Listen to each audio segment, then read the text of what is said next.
Celebramos el quinto centenario de la muerte de Francisco Jiménez de Cisneros. Estamos, por tanto, ante el personaje que es considerado casi de todo, porque fue franciscano, arzobispo cardenal de Toledo, fue jefe de Estado, hombre de Estado. Dejó el 14 de abril de 1512 en su testamento un legado que supone la acción de un gran personaje. Tuvo una voluntad firme de llenar de contenido todos aquellos títulos y puestos que ocupó. Fue un gran mecenas. En su legado se puede descubrir al hombre no solamente artista, sino también creativo, creador. Manifestó un gran empuje como misionero. Podríamos considerarle un cruzado y tuvo como objetivo conseguir mejorar y engrandecer España, objetivo que lo logró. Fue un hombre, por tanto, importante, de una gran fuerza, de un gran empuje y por ese motivo, en el programa Huellas de nuestro tiempo, continuamos hablando de él. Hoy les presentamos a ustedes Cisneros y la posteridad.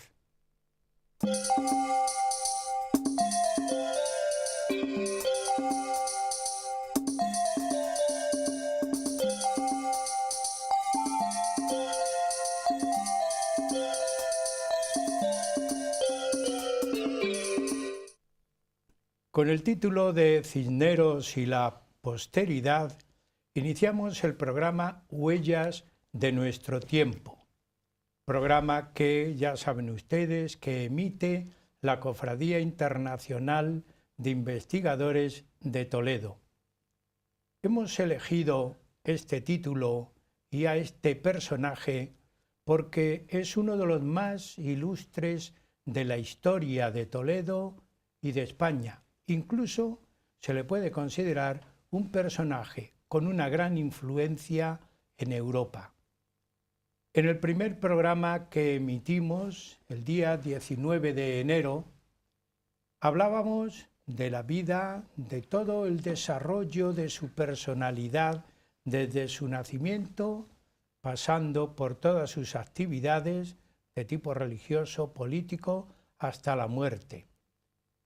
Posteriormente les ofrecimos un segundo programa el 9 de marzo en donde planteamos una faceta única en él, personaje de Estado, hombre de Estado, Cisneros, hombre de Estado.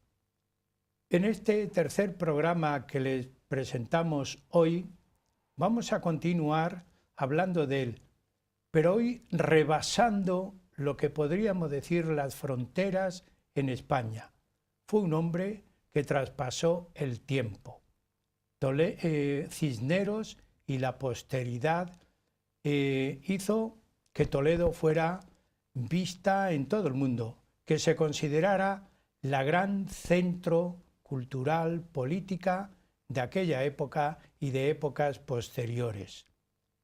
En este programa vamos a considerar aspectos de Cisneros como Cisneros en un proceso de, si queremos, de beatificación, aunque no sabemos si se va a conseguir, pero sí por lo menos está iniciado ese trabajo.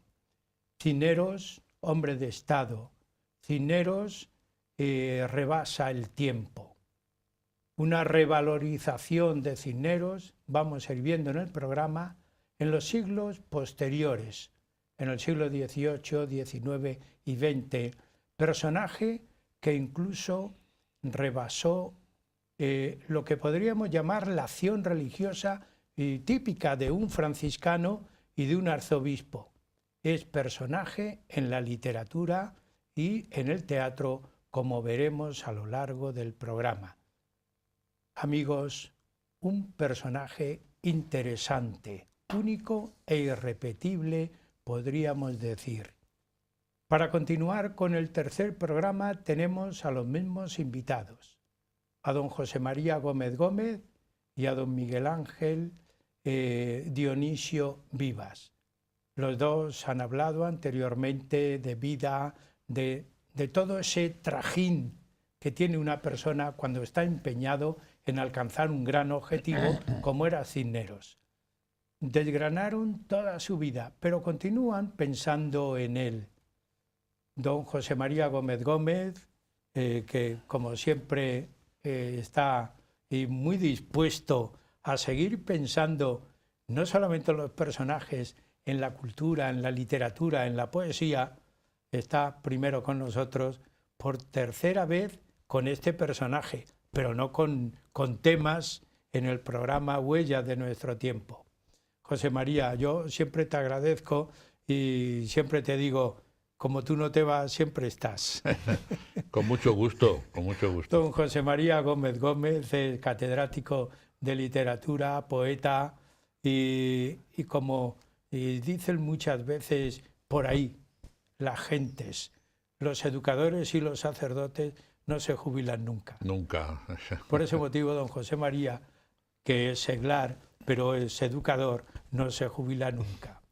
Y a su lado tenemos a un sacerdote, pero también de los muy activos, don Miguel Ángel Dionisio Vivas, sacerdote, doctor en Historia, licenciado en Geografía e Historia, licenciado en Eclesiología, diplomado en Archivística. Es que se me olvidan tantas cosas, pero sobre todo investigador, que es lo fundamental y que por ese motivo está reclamado aquí, y no solamente en el canal diocesano, también en Radio Santa María y en muchos sitios, y donde él ejerce también su misión como educador, es en el Instituto Superior de Ciencias Religiosas, con el que me cabe el honor de compartir claustro de profesor, y también en el Instituto Superior de Estudios Religiosos, teológicos. Es decir, que no para tampoco don Miguel Ángel. Pues nada, primera cuestión, Cisneros le tenemos aquí, nuevamente. Pero Cisneros, vamos a hacer un pequeño recuento. Cisneros tuvo mucho detractor. Cisneros planteó un gran legado en su testamento. Yo cité el año 1512, ya dejó escrito lo que sería el legado que analizaría después la posteridad y verían la grandeza de este personaje. De una manera muy recordatoria y muy ligera, José María, podemos citar estas dos cuestiones, empezando por lo que puede ser la cuestión testamentaria. Sí, el testamento y el tema de los expolios, que van un poco, pues, muy unido a ambas cosas, ¿no? El testamento es reflejo de lo que había sido su vida, una vida de despojamiento personal, una vida de darse a los demás, ¿no? En este caso, sobre todo, en su testamento pretende favorecer, lógicamente, a su gran fundación, a su hija bonita, que era la Universidad de Alcalá, ¿no? Entonces quiere que toda esa parte de dinero y de bueno, pues de riqueza que quedaba de la mesa arzobispal de Toledo, sobre todo vaya a la universidad. Lo que pasa, también, por supuesto, a la Catedral de Toledo y, bueno, algo también a sus familiares. No va a desamparar a sus familiares, pero verdaderamente, como él había sido durante toda su vida un hombre dedicado a lo que hoy llamaríamos obra social, y en lo que todos sus ingresos y toda su actividad se volcó, pues también queda claro en el testamento. Lo que sucede es que, claro, estaba el tema paralelo de los expolios, que es, bueno, que sobre esas propiedades, sobre ese dinero, sobre esas propiedades que deja al morir un arzobispo, y en fin, incluso hasta que otro haya sido nombrado, sobre eso pues pleiteaban. La Cámara Apostólica en Roma tenía, por supuesto, su derecho. El joven rey de España va a venir también queriendo hacerse cargo también de esos expolios, y entonces hasta 2 o 3 años después de la muerte de Cisneros no se va a llegar por fin a un acuerdo en el que se van a distribuir en tres partes esas propiedades o esos expolios. Una parte para Roma, ¿no?, o la Cámara Apostólica, otra parte para el rey, y otra tercera parte para los testamentarios. Es decir, que de lo que él pretendía dejar en su testamento, pues prácticamente la tercera parte es lo que se va a poder digamos, testar, o lo que se va a poder después heredar sustentamental. Esto indica que ya desde el momento mismo de sus últimos años y del momento mismo de su muerte, ya empieza a verse como problemática la figura de Cisneros, y empieza a deshacerse parte de su obra, o buena parte de su obra. El nuevo régimen que va a venir, la monarquía de Carlos, con todo el grupo de sus consejeros. Yo no culpo tanto al joven rey como a ese grupo, esa corte imperial que le acompaña, pues van a deshacer en buena parte la obra realizada por Cisneros, y empiezan precisamente por pleitear el tema del testamento y de los expolios. Yo lo que quisiera destacar de este testamento, Sí. que por otra parte refleja muy bien la figura de Cisneros, es esa grandeza de planteamientos, esa virtud de la que hablaba Santo Tomás, de la grandeza de ánimo, la grandeza de espíritu. Es decir, Cisneros es una figura que todo lo piensa a lo grande, y además piensa con proyección de futuro. Esto se puede ver en toda su actividad como estadista, como arzobispo, como renovador religioso. No solamente piensa en el corto plazo, no solamente piensa en el momento inmediato, sino tiene proyección de futuro. Lo vimos en un programa anterior cuando planteamos la cuestión de la sucesión, cuando algunas intrigas cortesanas intentaron que subiera al trono el infante Fernando. Sin embargo, Cisneros, más allá de que se solucionaba un problema inmediato, se dio cuenta de que se generarían grandes problemas a largo plazo de cara a la estabilidad del reino, de cara a la legalidad, y prefirió sacrificar incluso lo que podría ser su propio gusto personal o su preferencia a lo que era el interés general, ese bien común del que una y otra vez hemos visto que era defensor.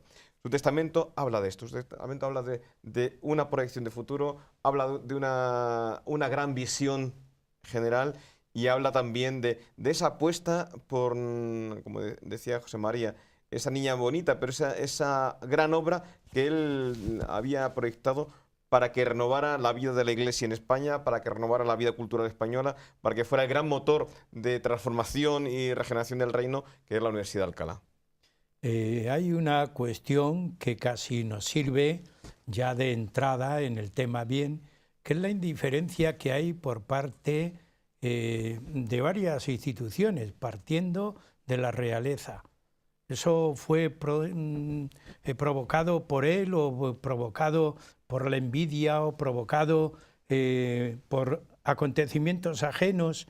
¿Cómo se mantuvo eso? No solamente indiferencia, no solamente fue indiferencia, sino que fue una reacción podríamos casi decir, anticisneriana.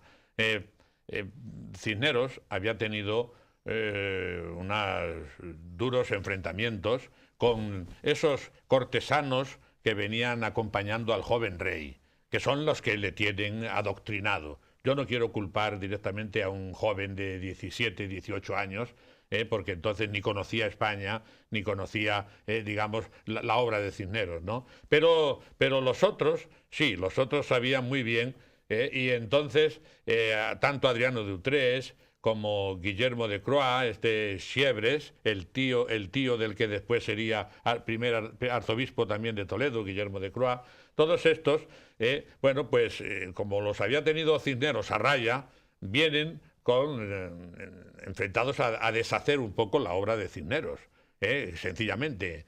Y además, bueno, pues está todo el otro grupo que Cisneros había destituido o descabezado, el arzobispo Fonseca, a los corruptos, al secretario Conchillos, a Francisco de los Cobos, a todos estos los había destituido y ahora van a volver a recuperar sus cargos, ¿verdad?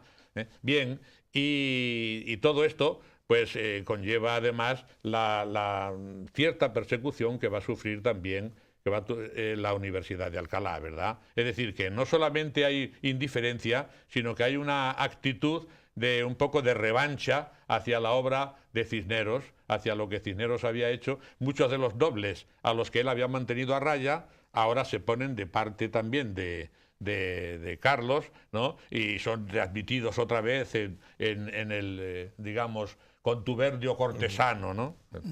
De alguna forma que se repite lo que había ocurrido a la muerte de Isabel la Católica.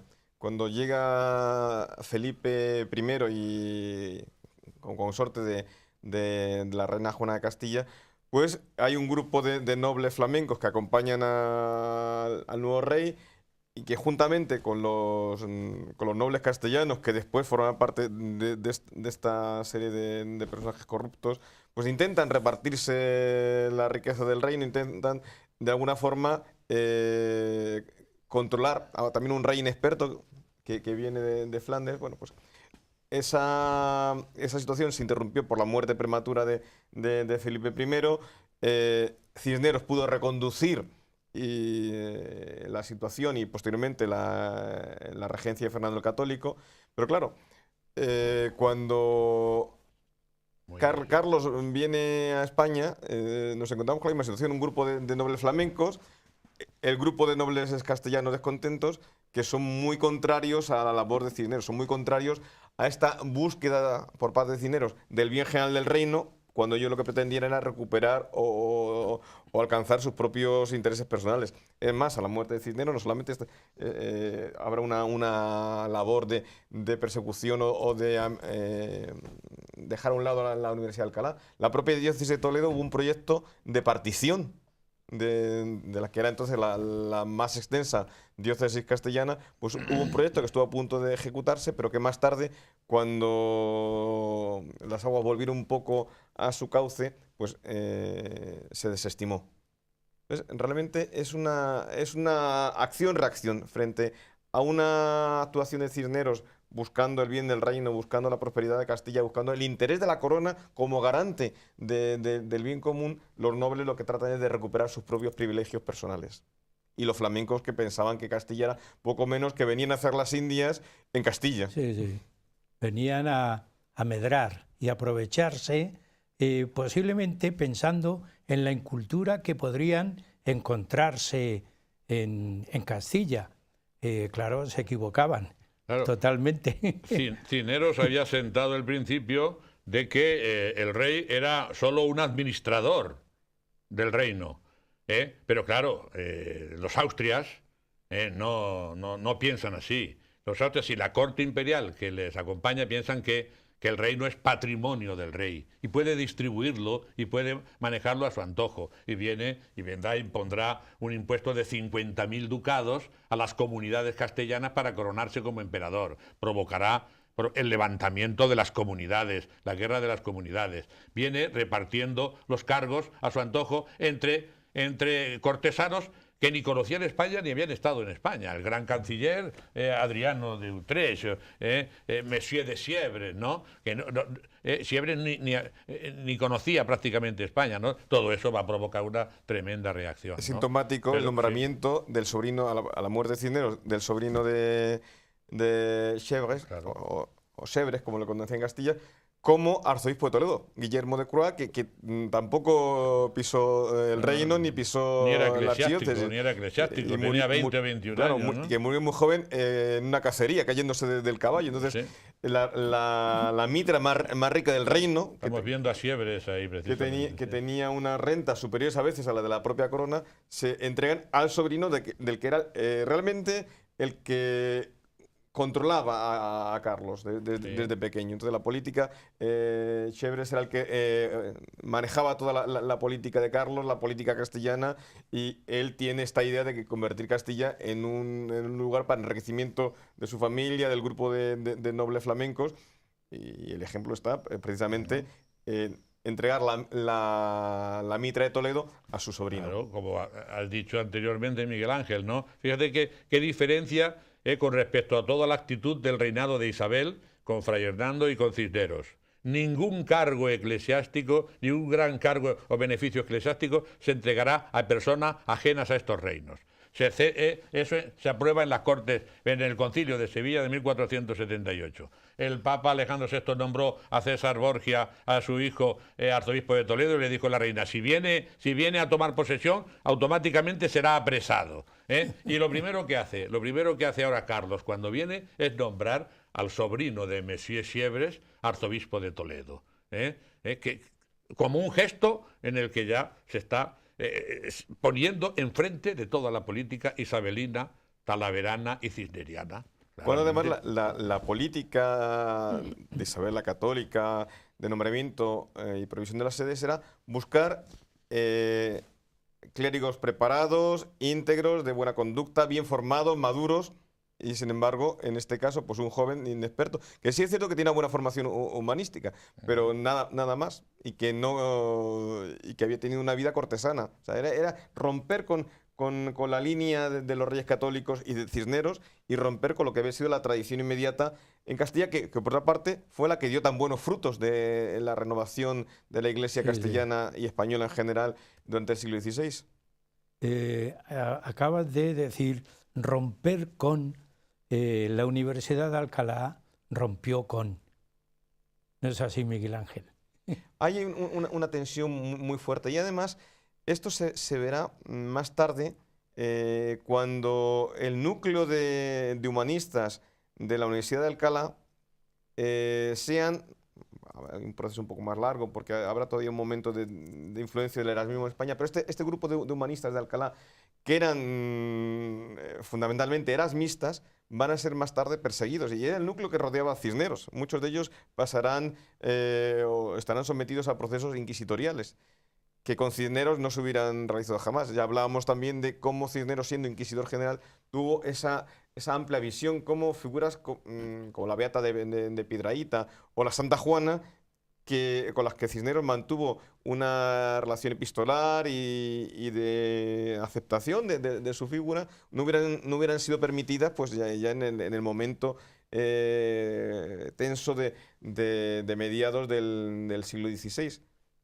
Efectivamente, colaboradores de Cisneros serían sometidos más tarde a purgas inquisitoriales. Sí. Erasmo, que era admirado por Cisneros, que le había llamado Cisneros para colaborar con la Biblia políglota complutense, Erasmo va a empezar a ser, y el erasmismo sospechoso. Y como ha dicho él, podríamos citar a los Cazalla, quemados, algunos vivos y algunos otros en efigie, secretarios y colaboradores de Cisneros. Bueno, pongamos el ejemplo, Juan de Vergara, un humanista, un sabio, el que comenzó a compilar todos los textos para hacer la biografía de Cisneros. Juan de Vergara fue penitenciado por alumbrado. Y yo alumbrado, si los alumbrados son unos idiotas, ¿cómo? Bien, pero y tuvo que salir a vergüenza pública. El hombre más sabio que había en Toledo en ese momento, junto con don Diego López de Ayala, pues sale a vergüenza pública por las calles de Toledo, el gran colaborador de Cisneros, ¿no? Y la Universidad de Alcalá empieza a ser sospechosa de cierto libre pensamiento. No lo entendamos como en el siglo XVIII, el libre pensamiento, pero sí de pensar con cierta libertad, ¿no? Y con cierta autonomía, ¿no? Y todo eso es el espíritu de Cisneros, ¿no? Pero Alcalá, Miguel Ángel, permaneció, ¿no? Permaneció siguiendo la idea y siguiendo el espíritu cisneriano. De hecho, Alcalá va a ser durante el siglo XVI la gran conservadora de la memoria de Cisneros, la gran potenciadora de de su proceso de beatificación. Y yo diría más aún, si uno va a Alcalá de Henares hoy en día, tanto a la actual universidad que ha intentado de alguna forma reencontrarse con la tradición original cisneriana, como la propia ciudad, uno observa que es una ciudad que ha sabido conservar el legado cisneriano y que ama a Cisneros.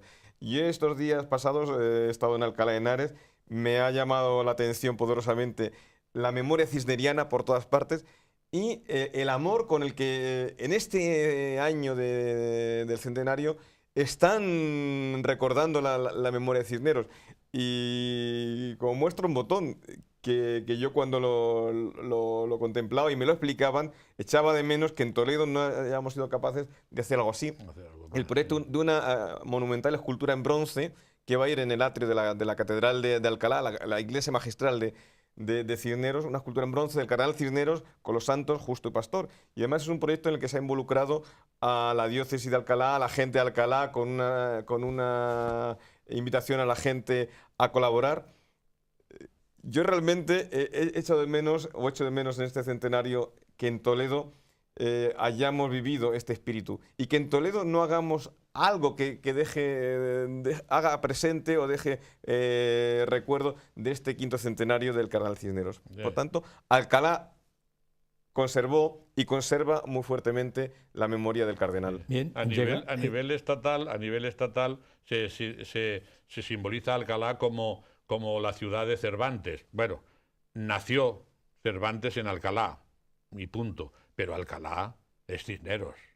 Es una pena también que el Estado español, algunos de los más importantes hombres de Estado que han existido en España, proclamado no solo por los españoles, sino por los extranjeros, lo veremos ahora a continuación, por los franceses, no haya tenido un respaldo, ni está teniendo este quinto centenario, ¿no? José María, llegamos a la mitad del programa, así que hay que descansar. Amigos, también a ustedes, después del descanso, seguiremos en el programa Huellas de nuestro tiempo.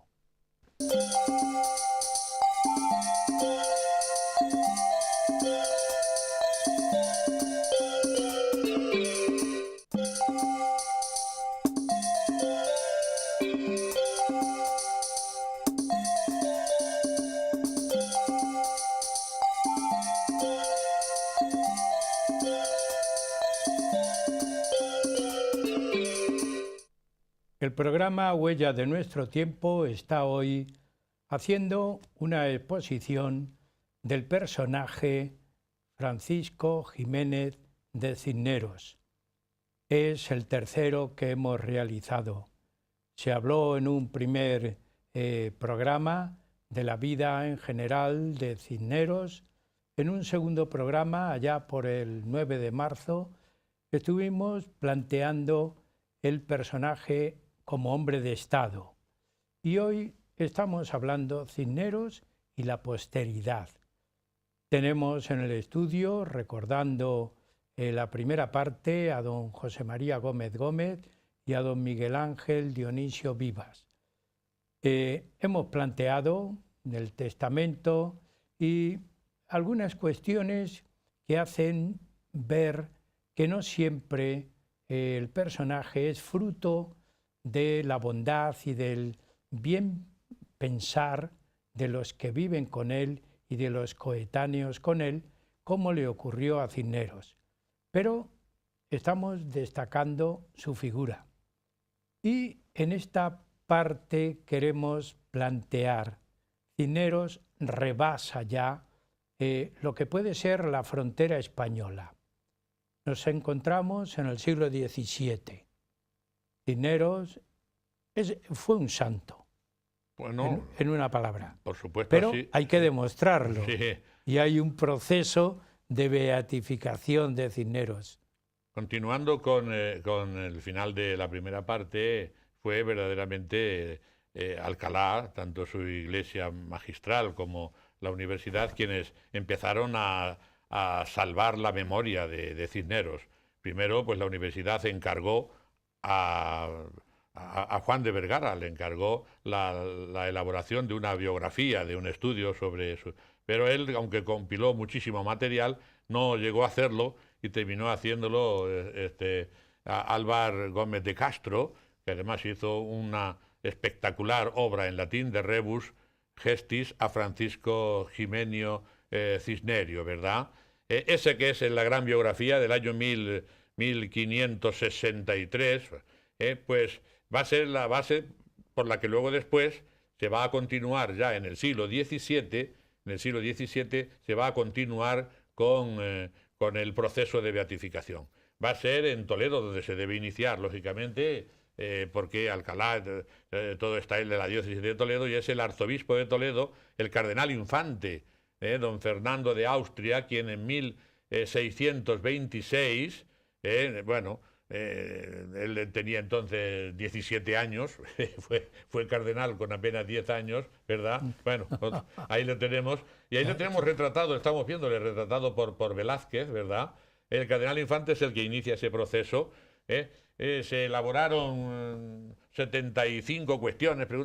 En Madrid pues respondieron 33 personalidades, entre ellas Quevedo, Lope de Vega, en fin. Todo esto culminará en 1659 con la publicación del que va a ser proclamado su postulador, don José de Aranda Quintanilla y Mendoza, Quintanilla, que era fraile franciscano, que escribe un gran libro también, que es la segunda gran biografía que se abre sobre Cisneros. Arquetipo de virtudes, espejo de prelados, vida del venerable fray Francisco Jiménez de Cisneros. Estamos viendo ahora mismo también un ejemplar de esa obra, y está dividida en cuatro partes o en 4 tomos, que son primero pues los datos relacionados con su origen, genealogía y su vida hasta su proclamación como arzobispo de Toledo. La segunda parte es toda su gestión como arzobispo de Toledo. La tercera parte como mecenas y hombre de arte y de cultura. Y una tercera parte en la que se han buscado las profecías que, en fin, es la menos, digamos, es la menos importante o la menos seria. Alguna curación, milagros y tal, con vistas a promocionar la beatificación. Le cedo la palabra a Miguel Ángel también. Bueno, yo insistiría en lo exhaustivo que fue ese proceso. En el archivo diocesano conservamos la documentación recogida del proceso, que son 3 grandes volúmenes, y no exagero el tamaño, más un cuarto anexo también, también bastante grueso.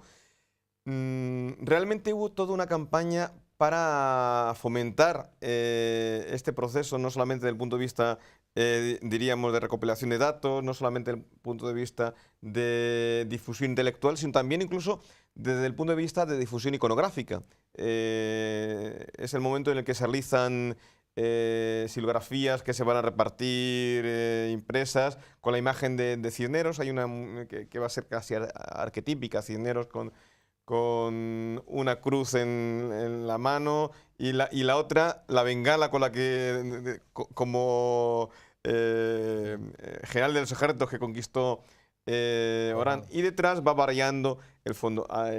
Precisamente en Alcalá de Henares acaban de restaurar, dentro de esta iconografía, un espléndido retrato que estaba originalmente en la gran fundación cisneriana de la que hablamos el otro día, San Juan de la Penitencia de Alcalá, en la que aparece Cisneros con esta pose, y detrás visitando un convento y coronado por un ángel con el escudo de Cisneros. Y hubo toda lo que llamaríamos hoy una campaña de propaganda de la imagen para fomentar la devoción y el conocimiento del cardenal Cisneros.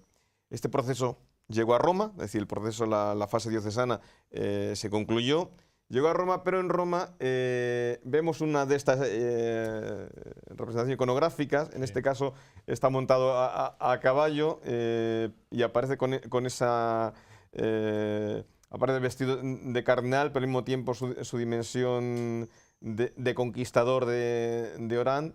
En otros momentos aparecería sin el caballo, ya digo, incluso con el sayal franciscano. Bueno, son diversas variaciones sobre un mismo modelo de cara a que se conozca. Bueno, pues como indicaba, en Roma va a ser un proceso que va a tener muchas dificultades, va a ser un proceso complejo, y no será porque Quintanilla no realizó en Roma como postulador una gran labor de difusión, pero es un proceso que va a conocer en el siglo XVIII una paralización. El XVII es el siglo en el que el proceso se pone en marcha, se fomenta el conocimiento de la figura de Cisneros. En el XVIII esa dimensión religiosa va a quedar como un poco oculta, el proceso se va a ralentizar y sobre todo va a haber una paralización en el momento en el que Clemente XIV se ha nombrado papa. ¿Por qué? Bueno, pues si recordamos, cuando hablábamos de la reforma religiosa, Cisneros era de la rama observante. Cisneros propugnó una profunda renovación de los franciscanos, y el Papa Ganganelli, Clemente XIV, que fue el que suprimió también la Compañía de Jesús, pues era franciscano conventual. Claro, siempre la rama conventual que fue suprimida también en España más tarde por el Felipe II, un poco dentro de esta línea de buscar el fomento del franciscanismo más riguroso, pues no debía ser simpática al Papa Ganganelli esta figura de Cisneros, y quedó paralizada. Más tarde, cuando en tiempos de Carlos IV se intente retomar, el embajador Azara dirá que bueno, que es preferible dejarla dormida. Y ahí ha quedado dormida hasta el día de hoy, que no sabemos si se despertará, pero sería deseable, sí. Porque yo creo que, lo hemos dicho una y otra vez, Cisneros es una figura de gran actualidad, y yo creo que desde el punto de vista de la renovación religiosa de su tiempo, tiene mucho que decirnos. Muy interesante todo lo que estáis diciendo, y además muy desconocido en general, me refiero al pueblo, a los fieles y a la gente en general. Pero está bien divulgar este tipo de situaciones para que se conozca dónde está este punto importante. Sí, desgraciadamente es un caso más flagrante de todo lo que ha sucedido con la espiritualidad en la época de la reina Isabel, el proceso de la reina Isabel, el proceso de Fray Hernando de Talavera, el proceso de Cisneros. Son grandes hombres que, como nadie en la Iglesia Universal, o como pocos, han engrandecido la Iglesia Universal, y sus procesos, pues desgraciadamente, han sido paralizados. Claro, ellos tuvieron, todos ellos, la reina también, sus enfrentamientos con Roma, porque es verdad que la corrupción de Roma era flagrante, ¿no? José María, vamos a continuar porque estamos extendiendo Cisneros fuera de España. Ya le hemos dejado en Roma. Pero bueno, a ver si se hace todavía más universal con su beatificación. Pero como hombre de Estado también rebasó todas las fronteras, rompió posiblemente todos los moldes de lo que es un gran político, un gran hombre de Estado, que muchas veces echamos de menos, ¿verdad? Nos faltan hombres de Estado. El hombre de Estado tiene una visión muy amplia, muy general, rompe, ¿verdad? Sale de lo que es la frontera. Pues ahí le tenemos también en el siglo XVII fuera de España. Y su pensamiento fue hacia Francia, hacia Europa. Su idea, ¿no? Sí, por supuesto. Fue precisamente la reacción que se operó en Francia frente un poco a la soberbia de Richelieu, que aparentaba como el gran hombre de Estado, y así se presentaba, y los intelectuales franceses empezaron a menoscabar la soberbia de esa figura, pues presentándole como, digamos, como un modelo anterior a él, en 100 años, a alguien quien había realizado tantas o más cosas que él y con más grandeza. y precisamente empezó digamos, a oponerse o a conjugarse o a comparar, a buscar el paralelo o el antecedente de Richelieu en la figura de Cisneros. Ya en 1645, antes incluso de que terminara la Guerra de los 30 años, Joseph Bédier hace un primer estudio, un Histoire de la administración du Cardinal Ximénez, historia de la administración del Cardenal Jiménez, cuando está reciente la administración del Cardenal de Richelieu. Y sobre todo a finales de ese siglo XVII, el gran orador, el obispo de Nimes, Esprit Fléchier, uno de los grandes oradores, bueno, pues rivalizaba con el mismo Bossuet. Bueno, pues al bajar de uno de sus discursos, ahí estamos viendo precisamente el retrato de Esprit Fléchier, al bajar del púlpito se le acercó un fraile franciscano que nunca se supo quién era y le entregó unos papeles.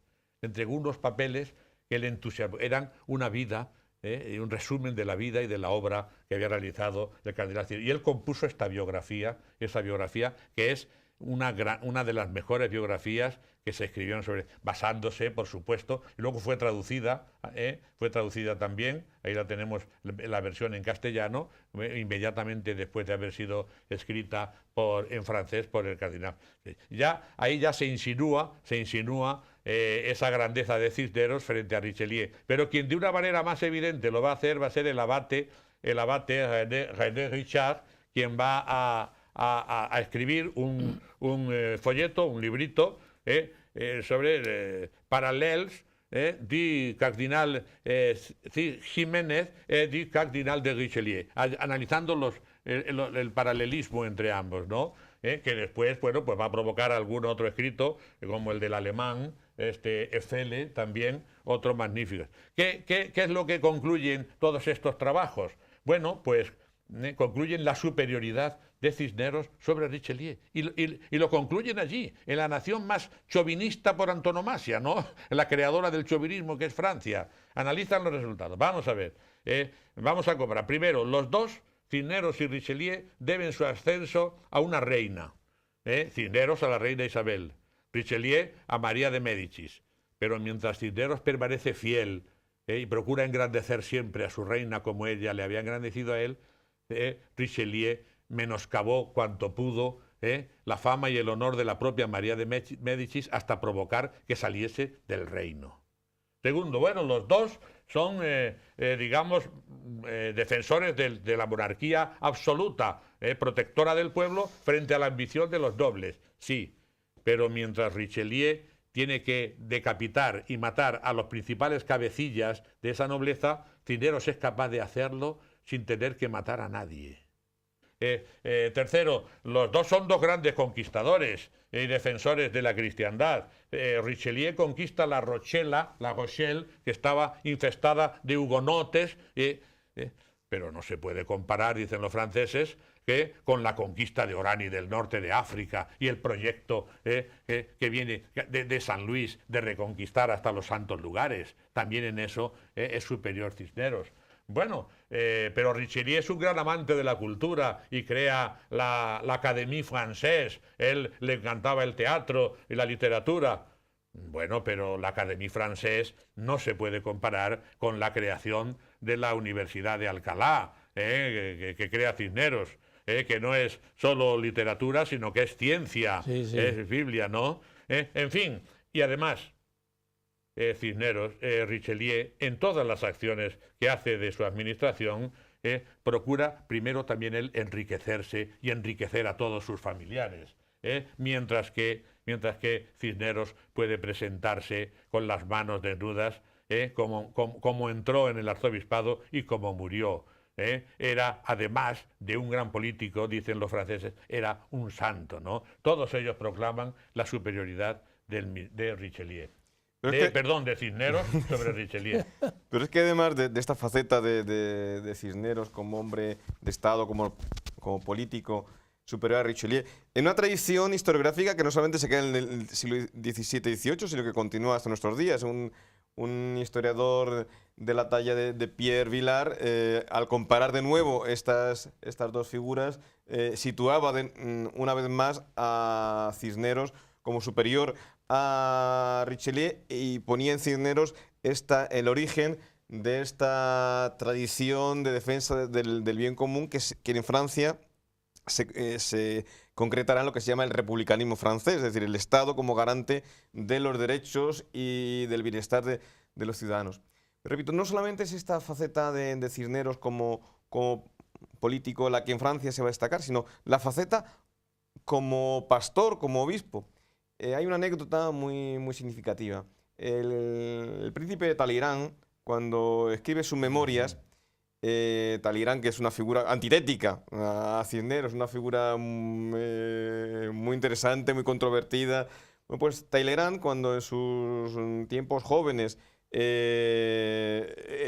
estaba acompañando a su tío, el arzobispo de Reims, estaba preparando para ser a su vez obispo, dentro de esta tradición que existía en el siglo XVIII francés, de que las sedes episcopales fueran ocupadas por aristócratas, lo contrario a esa tradición que inicia Isabel la Católica y que de alguna forma Carlos V quiso introducir con Guillermo de Curán. Bueno, pues cuando el príncipe de Talleyrand se estaba preparando en sus estudios eclesiásticos para alcanzar el episcopado, él señala que entre las obras que tenía que leer estaba precisamente la vida de Cardenal Ximénez. Entonces, a finales del 18 todavía Cisneros está siendo presentado como modelo no solamente de hombre de Estado, sino también como modelo de arzobispo y de prelado. Yo creo que esto es muy interesante. Es que Talleyrand, como era deforme, era patizambo.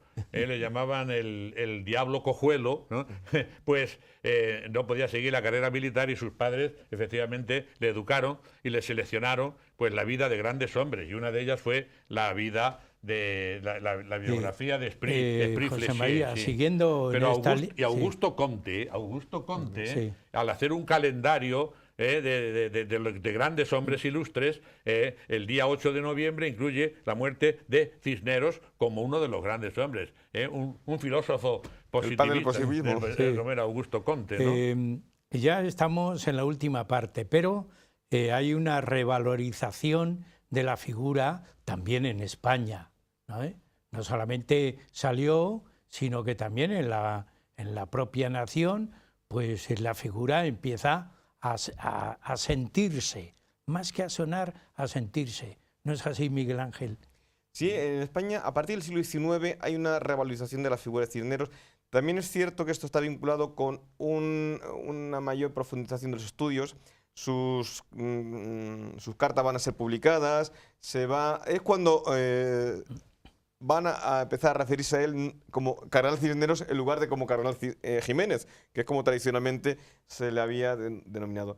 Y efectivamente hay una recuperación paulatina de la figura desde el punto de vista historiográfico, hay mayores investigaciones, pero además va a haber, y José María, que para eso es el experto en literatura, nos hablará de ello, una recuperación literaria de la figura de Cisneros y de nuevo una labor divulgativa a través del teatro de la figura de Cisneros. Pues ahí está que José María supongo que hablará con más detenimiento de ella, de la obra de Pemán, de Cisneros. María Pemán.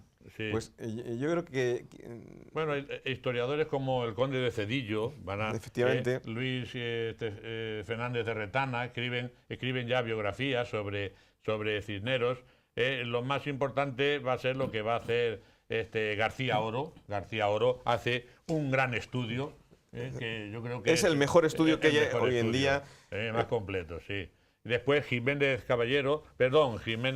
Fernández hace un estudio importante sobre la obra de Cisneros en América, vamos, todo el plan Cisneros Las Casas, y ya recientemente, aquí estamos visualizando en este momento, Cisneros, el Cardenal de España, obra del humanista hispano-francés Joseph Pérez, que precisamente ganó el premio Príncipe de Asturias, y en conmemoración de ellos se publicó esta que es magnífica esta biografía. Y que yo que recomendamos y que recomendamos como lo último y más importante que se ha escrito, ¿no? Efectivamente. A todos los que quieran acercarse este año a la figura de Cisneros, yo creo que es una muy buena biografía. Y que citamos al autor nuevamente. Josep Pérez, que es un hispanista francés de origen español, su apellido. Pues, ¿no? Ya saben nuestros telespectadores lo que tienen que comprar y regalar. Exactamente. Y regalar. Sí. Bien, pero habíamos hablado de José María Pemán. Escribió una obra de teatro, José María Pemán escribió mucho, no le vamos a citar, pero sí como autor de un título de teatro denominado así, Cisneros. Exactamente. José María tiene un ejemplar, como yo tengo siempre. Un ejemplar de una peseta, y ese que se está visualizando también lo tengo. Ay, qué bien, una peseta. No sé si ese valía unos 50, pero poco más o menos, ¿no? Estos son estas ediciones que se hicieron en los años 40, y ahí está, bueno, pues el estreno por el de primer actor Ricardo Calvo, nada menos, ¿no? Del Cisneros, ¿no? Bien, y luego lo ha hecho Carlos Lemos, En fin, aquí tenemos, esta obra de Cisneros está escrita en verso. Estamos hablando de 1935. 1935, cuando me parece que es esa edición, ¿no? Esta edición, no, esta quizás ya sea del año 40. 40 o 41, ya no recuerdo. Pero él no la escribe aquí en 1935. Sí. Bueno, pues 30 años antes casi que la que escribirá después, y que es más famosa, quizá, que es la de Hugo de Monterland, el cardenal de España, Henry de Monterland, el cardenal de España. Pero ese ya es en los años 60. En el año 1960 se estrenó en Madrid. Ahí pues, estamos viendo la traducción de López Rubio del año siguiente. No podemos terminar el programa si no hay, aunque sea un pequeño párrafo de José María Pemán. Pues yo quiero... Muy breve. Sí, bueno, de Pemán... Porque nos queda una última pregunta, que la tengo aquí reservada para vosotros. Termina con una especie de carta que escribe para que se lo lleven al joven Carlos, ¿no? Ya que no le va a poder ver. Él dice: os recomiendo ante todo mis estudios de Alcalá, de mis afanes delicia y de mis ansias afán, reino de buenos letrados, reino es que afirma su paz. Seguid la reformación de los conventos, mirad que son, pues que los preservan del reino mostaza y sal. Tomad consejo de todos, de ninguno lo tomad especialmente, porque no vengan luego a parar en valido el consejero y el consejo en potestad. Es decir, así le va recomendando, además, que tenga la corte en Madrid, que tenga ahí la corte real, ¿verdad? Y que sea justo y firme, le dice al mismo tiempo. Pero no quiero pasar sin decir que la obra de Henry de Monterland fue estrenada en 1960 con la asistencia del general de Gaulle, del jefe del Estado en Francia y de su ministro de Cultura, André Malraux. Asistieron allí porque de Gaulle se sentía identificado también con la vida de este cardenal. Es el último gran destello, esa obra, de la pasión en Francia por el cardenal Cisneros. José María, es obligado terminar este tercer programa hablando de Cisneros, el Corpus de Toledo y la Custodia. Son pocos minutos los que nos quedan, pero nos van a permitir que terminemos haciendo esta evocación, José María. Bueno, cómo no, claro. En la procesión del Corpus hay dos joyas cisnerianas que brillan por sí solas. La manga de Cisneros, esa manga que, ahí lo estamos viendo, sobre la que se eleva la cruz de que regaló el rey de Portugal, Carlos V, ¿verdad? Alfonso V, el africano. Alfonso V, el africano, efectivamente. Ahí tenemos, en la exposición que hay ahora, a mano izquierda tenemos la manga, y ahí tenemos un terno también de Cisneros, y a la derecha la mitra también de Cisneros, que conserva la Catedral de Toledo. Y el pendón de Orán. El pendón de Orán, allí detrás también, efectivamente. Pero, sobre todo, el gran recuerdo de Cisneros es haber encargado a Enrique de Arfe la custodia. Que la podemos ver. La torre mística, que va a custodiar la custodia de la reina Isabel la Católica, para lo cual él mandó a 2 canónigos de Toledo que fuesen a comprarla a la testamentaría cuando murió la reina. Pues vamos a ver una imagen muy bonita. Lo posee Toledo gracias al cardenal Cisneros. Luego José en este María, corpus, ahí la tenemos. Dentro va la custodia de Isabel la Católica, adquirida por Cisneros. Para su arzobispado de Toledo. Y después encargar esa otra torre mística, esa torre que va a labrar Enrique de Arfe, ¿verdad? Y si me permites, yo quisiera terminar con unos versos. Lo estoy deseando, José a esta María. ocasión yo os dedico No te lo permito, lo deseo. A Miguel Ángel, gran estudioso de Cisneros y admirador como nosotros, y a ti, Andrés, como no, que diriges magníficamente este programa. Entonces yo imagino a Cisneros ante la custodia de Toledo diciendo algo así: solo te vi ocasional remedo que Arfe me presentó de tu hermosura. No alcancé a contemplar tu audaz figura deslumbrando las calles de Toledo. Pero ya en los bocetos y las trazas que el orfebre ofreció puntual y ufano, pude entrever el arte sobrehumano del laberinto de oro que entrelazas. Al final de mi vida fuiste un sueño, y me entregué en los brazos de la muerte con el firme consuelo de un día verte perfecta y acabada.